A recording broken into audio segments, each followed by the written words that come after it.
A viewer recently asked me to talk about how to make walking lines on major 7 sharp 5 chords. And that's very specific and a little bit of an unusual chord, which is very, very cool. He's like, you probably won't get many clicks for it. But it occurred to me that this is a great opportunity for me to start talking about the idea of sharing the concepts related to the melodic minor scale, which is really, really powerful. So let's do that today. Let's get into the melodic minor scale and walking on major 7 sharp 5 chords.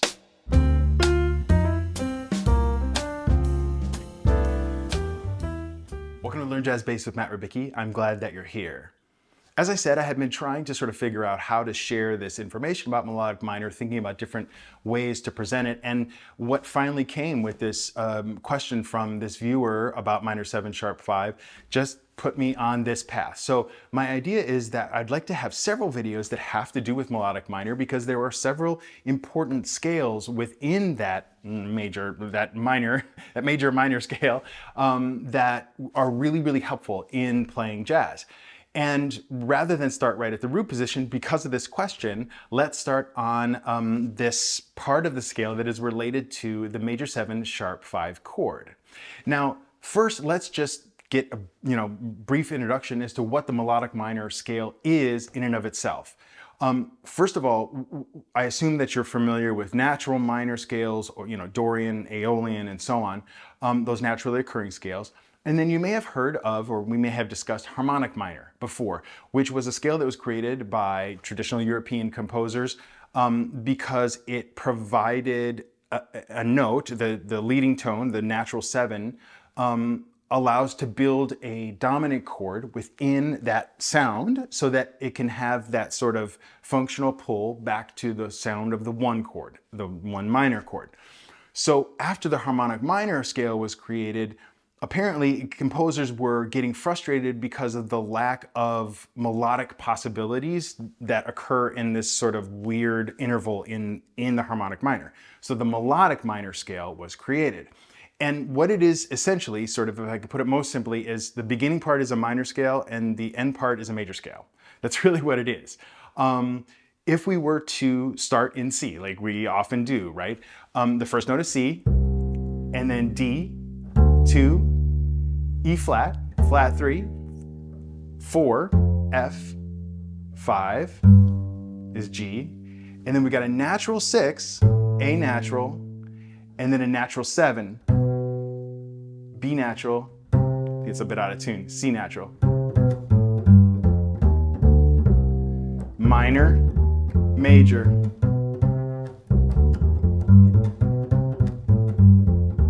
C, D, E flat, F, G, A, B, C. Okay, so that is the essential root position melodic minor scale. Like the major scale, this scale has modes, which means that you take those exact same notes and start and end from a different starting point in the scale. For our purposes, we're going to go to the 3rd degree of this scale. Remember, we had C, D, now E flat, okay? So we're going to start from E flat and play those exact same notes that are in the C melodic minor scale. That would be E flat, F, G, A, B, C, D, E flat.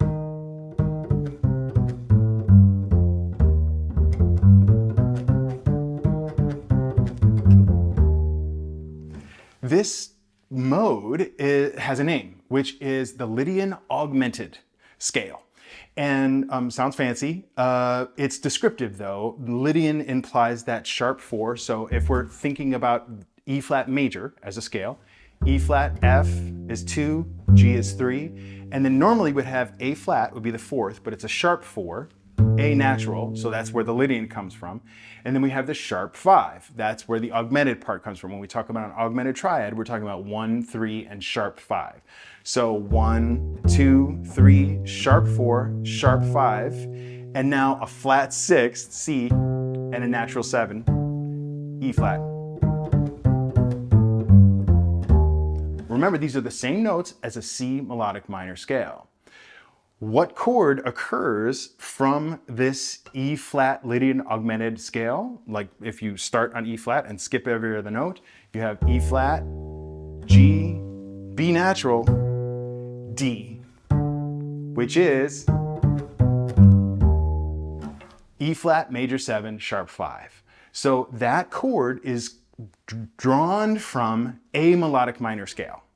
And we associate the Lydian Augmented mode or scale, it is a mode of melodic minor. So as far as picturing sort of this scale in my head as a sort of, I don't know, set of images or a sound, of course, and so on, something I grab onto is I think of the first half of this scale as being whole tone and the last third of it being sort of a minor scale. Remember, with melodic minor, I said the first half is minor, C minor is C, D, E flat, F, and then G, A, B, C, that major, so minor, major.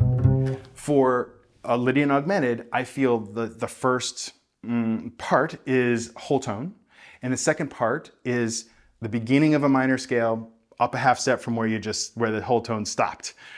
So if we're doing this E flat Lydian Augmented, we've got E flat, F, G, A, B. That's a whole tone, beginning of a whole tone scale. E flat to F is one whole step, F to G is a whole step, G to A is a whole step, and A to B is a whole step. Now, when we get to the B, now I'm switching over to thinking the beginning of a minor scale, a half step from where I stopped. So C, D, E, minor, whole tone, whole tone, minor. That may or may not help you to sort of grasp it, but for me, that's what I think of. That's the underlying sound of what we're talking about with this major 7 sharp 5. It comes from the melodic minor associated with the scale that is built on the 3rd degree of melodic minor. The question, though, specifically was about how do I make a walking line on this particular chord?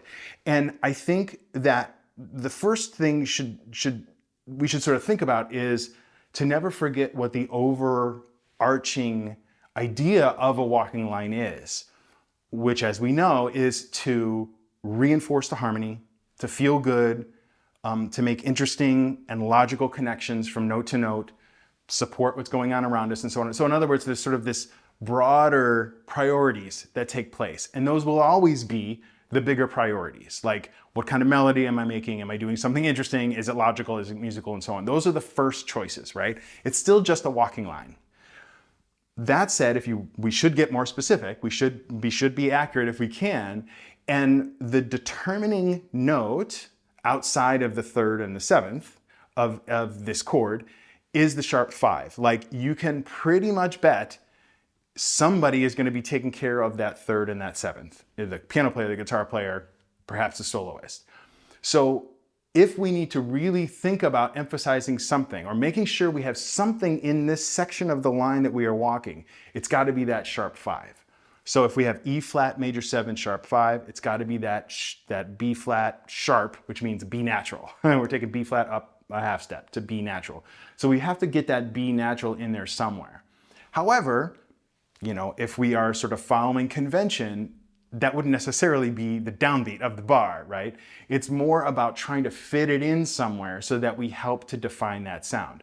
But that said, don't crowbar it in. If it doesn't fit, if it doesn't work in where you are in the line, it's okay to skip it one time around, right? It's going to come around again. It's, though, I think more important that we really have confidence in what could we play in the moment, right? And the scale that we just chose, that we just talked about, the Lydian Augmented, E flat Lydian Augmented scale, is certainly something to choose from in that moment. Keep in mind, major 7 sharp 5 chords are not super, as I said, common. They're kind of rare and don't occur in a ton of standards especially. In fact, someday my prince will come may be the only one that I could think of or find. And even in the legal real book, it's not defined. It's the last E flat that happens. The melody note is a B natural. And you could definitely think of that as an E flat major sharp 5 or an E flat augmented triad because of that B natural in the melody itself.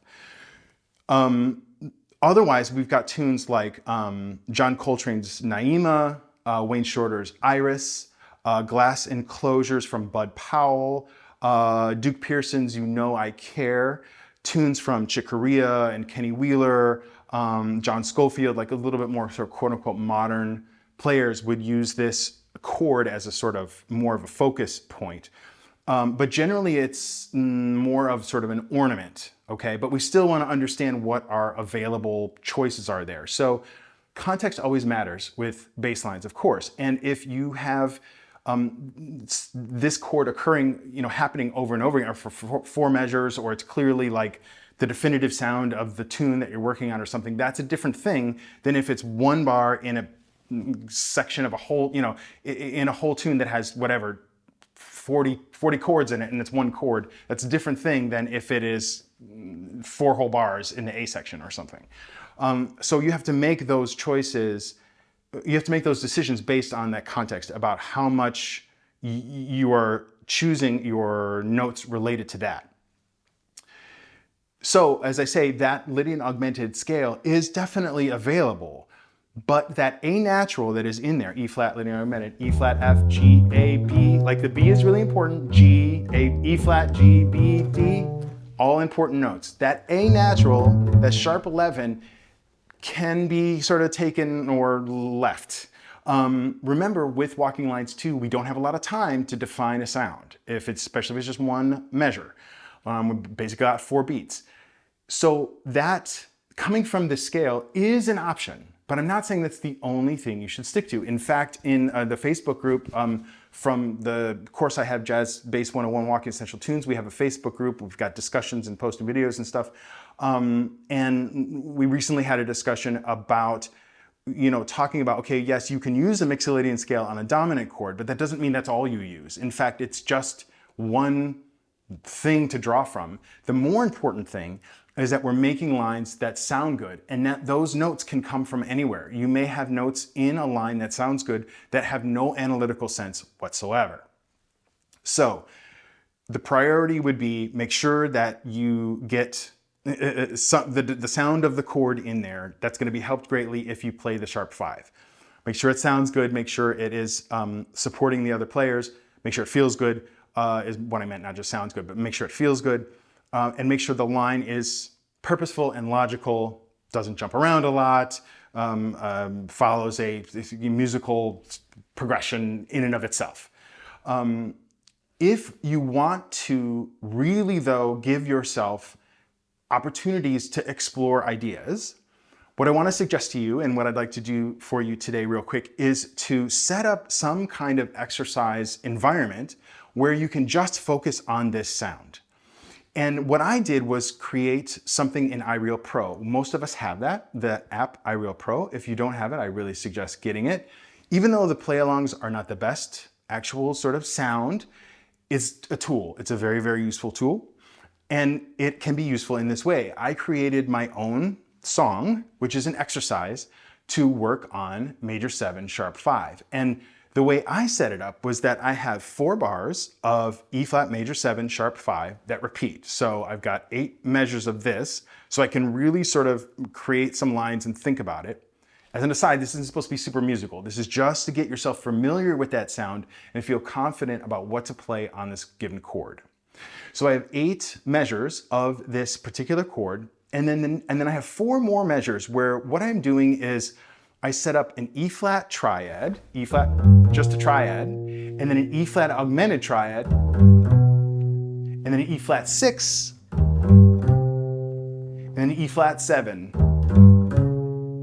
That's a common sound that we hear in tons of Western music, isn't it? That 5 to sharp to 6, like that. And what this also does is this makes, so E flat major triad, E flat augmented, E flat 6, and then an E flat 7. And what that E flat 7 does is set up then the ability to play in the next key, so to speak, up a fourth. So I want to go and practice it in the cycle of fourths. And you can set up the iReal Pro, if you didn't know this, with a practice mode where it will do this for you automatically. So after it plays through one time of the form, you can have it go up in half-step intervals. It could be whatever you want. To go up a fourth, you've got to go up 5 half steps. So I have it set so that it starts in A flat, and then for 8 measures of this E flat, starts in E flat major 7 sharp 5 for 8 measures, then E flat augmented, E flat 6, E flat 7, and then it automatically goes to A flat major 7 sharp 5. And what I think this allows is, again, that real focus on feeling like, okay, I really am just, putting my energy in this particular sound and figuring out some things that I can play over this particular sound. That said, it really reinforces and forces us to be familiar with that scale, and certainly to be familiar with that sound when you hear it over and over and over again, that major 7 sharp 5. And as I say, hopefully that triad little last 4-bar section made sense to you as a useful tool to sort of reorient your ear as to where common use of this kind of sound, of that sharp 5, comes from. That's what I used it for, to sort of just reset myself as I go on to the next key. Hopefully this was helpful for you, particularly for our viewer who had the question about the major 7 sharp 5. And as I said, I'd like to do more about melodic minor in videos to come, where we'll focus on some other important modes of this given scale. Thanks for joining me today. As always, look below for a link for PDF and so on. Please subscribe if you are not, and like if you would. And always remember, straight ahead and strive for tone.